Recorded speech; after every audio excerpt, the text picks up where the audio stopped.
పెట్టి 3 చెరువులు నీళ్లు తాగిస్తా ఉన్నాడు తమిళనాడుకి సంబంధించినటువంటి గవర్నర్. విజయ్కి ఈ చుక్కలు చూపిస్తున్నటువంటి గవర్నర్ ఎవరు? ఈ రాజేంద్ర విశ్వనాథ్ అర్లేకర్ అని చెప్పేసి ఒక ఆయన ఉన్నారు కదా, ఆయన ఏ ప్రాంతానికి చెందినవాడు?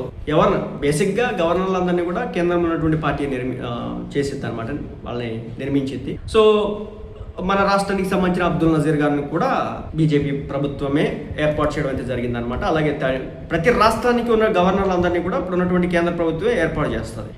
అయితే ఇప్పుడు ఈయన కూడా అలాగే అనమాట.